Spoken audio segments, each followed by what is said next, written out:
আপুনি যদি বড়োলেণ্ড ইউনিভাৰ্চিটিৰ আণ্ডাৰত 2026 এই বছৰৰ বাবে BEd আৰু MAd এণ্ট্ৰেন্স এক্সামিনেশ্যনৰ ফৰ্ম ফিল আপ কৰিছিলে আপোনালোকৰ এক্সামিনেশ্যনটো ইতিমধ্যে 25 জুলাই তাৰিখে হোৱাৰ কথা আছিলে কিন্তু ইয়াতে চাব পাৰে 25 July has been deferred and new date for holding the said examination will be notified soon. এইটো আপোনালোকৰ এক্সামটো এতিয়া পোষ্টপন কৰি দিয়া হৈছে আৰু কেতিয়া এক্সামটো পাতিব তাৰে ডেট এতিয়ালৈকে ডিক্লেয়াৰ কৰা হোৱা নাই পৰৱৰ্তী সময়ত আপোনালোকে ডিক্লেয়াৰ যেতিয়া কৰিব নিশ্চয়কৈ ইউনিভাৰ্চিটিৰ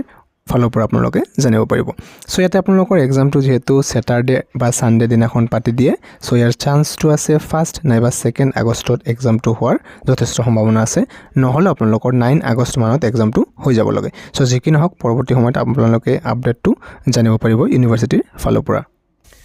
সো ইয়াতে কিভাবে এক্সামটো কিহৰ কাৰণত পোষ্টপন কৰিছে ইয়াতে কোনো ধৰণৰ ৰিজনটো মেনশন কৰা নাই হয়তো কিবা ৰিজন আছে সেইভাবে ইয়াতে এক্সামটো পোষ্টপন কৰি দিয়া হৈছে পৰৱৰ্তী সময়ত যেতিয়া আপডেট আহিব আপোনালোকে অফিচিয়েল ওয়েবসাইট ভিজিট কৰি থাকিব ইয়াতে নোটিছটো আপোনালোকে চাবই পাৰিব যে ইয়াতে নোটিছটো পাবলিশ কৰি দিব যেতিয়া ইয়াতে নতুন আপডেট আহি যাব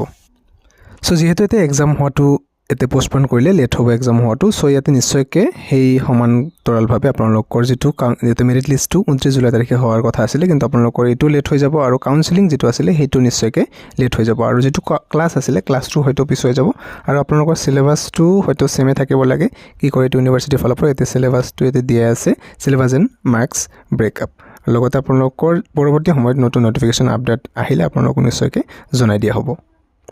গতিকে ভিডিওটো দিমানে আছিল আপডেট থ্যাংক ইউ